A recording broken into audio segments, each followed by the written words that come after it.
Hello, everyone. My name is Lucas. I am originally from Brazil. I'm coming via Armenia.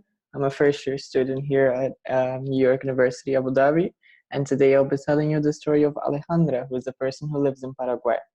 I joined the ENE project last year, and I went through a series of games, online experiments, and different tests so I could learn more about Ale's stories through her digital footprint on the internet. I would like to remember that this is not my story. It's Alejandra's stories, and she has consented me to share with you today her story as a mediator. I must let you know that this story has sensitive content, including sexual violence and harassment and LGBTQ plus related experiences. But what is the most interesting aspect of this story is that I learned a lot from it. I think that Alejandra's stories is not just a story, it's also a short lesson. And she was born when when her parents were 17. Um, Her mom dropped out of school to give birth, and her mom always wanted a girl. And her dad was the most attractive guy in the neighborhood of Barrio Obrero, and everybody was very curious to know how handsome Ali would be as a little boy. So by the age of 12, when Alejandra was 12, she told her mom that she was a gay boy. But deep inside, Alejandra knew that there was something weird about considering herself as a gay boy. So one day, she was going to visit her grandma's house on the outskirts of Asunción, which is the capital of Paraguay. And there, she met Claudia at a park. Claudia was 17 and was a very young travesti.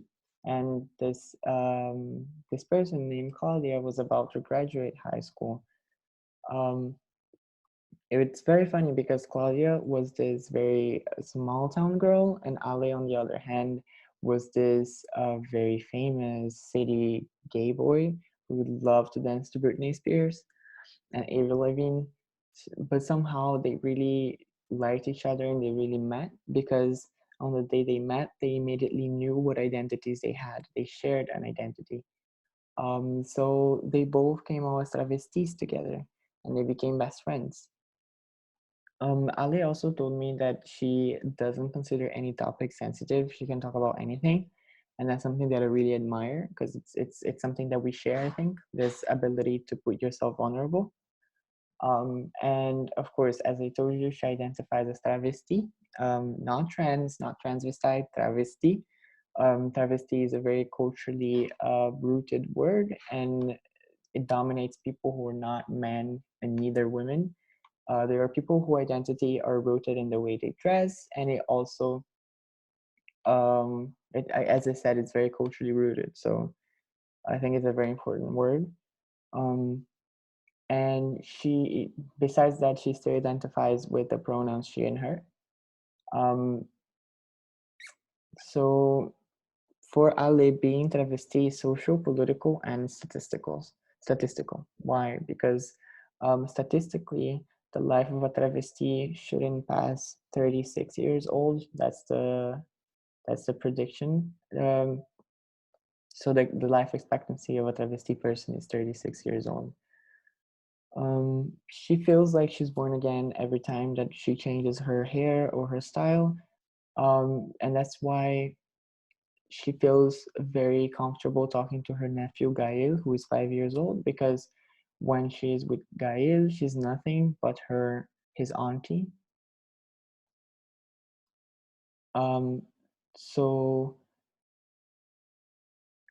unfortunately, because travestis cannot find jobs in Paraguay, because Paraguay is still a very conservative country in that sense, unfortunately, she had to work as a sex worker for 3 years, and she worked together with Claudia. Remember, I mentioned Claudia. Um, and for you to have a notion of how bad it is in terms of travestis finding jobs, 9 out of 10 Paraguayan travestis have engaged in sex work. For Ale, travestis in Paraguay are close to dying every day. Travestis can be on the streets at night and calmly await to die. And she told me a sentence that kept in my mind, which is "No nos morimos por cara dura," which basically means we can't die because we resist it. And she also highlighted that sex work is not creative or fun. They have to do it. They can't decide. So Ale used to go to the bus. She used to go with her own clothes, jeans and normal clothes. And then she would get off at Herrera and Caballero streets. And then she would go to her corner and she used to change clothes in her corner. She would put makeup, but because they didn't have a mirror, they used to try their lipstick on the wall, and the wall throughout the time became full of lipstick marks because she was constantly trying her lipstick on the wall, so she could see if it was properly put. Um, but then when Ale was changing street corners, she faced the brutality and the persecution of a person named Dajana, who used to, Dajana is a travesti pimp who used to charge all girls for renting the streets to work at night. So, um, so luckily for Ale, she found Nyarosa. Nyarosa is a middle-aged woman who lived in a house between the two corners that she was frequenting. Um, so Nyarosa kindly agreed to have Ale to come to her house and change her clothes and sometimes even provide sexual services in her living room, which I think it's a very significant help. Um, but gladly, after 3 years of intense sex work, Ale tried to move on and do other things. Today, she's also 30 years old. She's an activist, she's a psychologist, she's a graphic designer, and of course, a former sex worker. And Ale studied psychology in university, right? But she became a sex worker still because she was travesti. Um, Now, one interesting thing that we have in common is that both of us want to be teachers.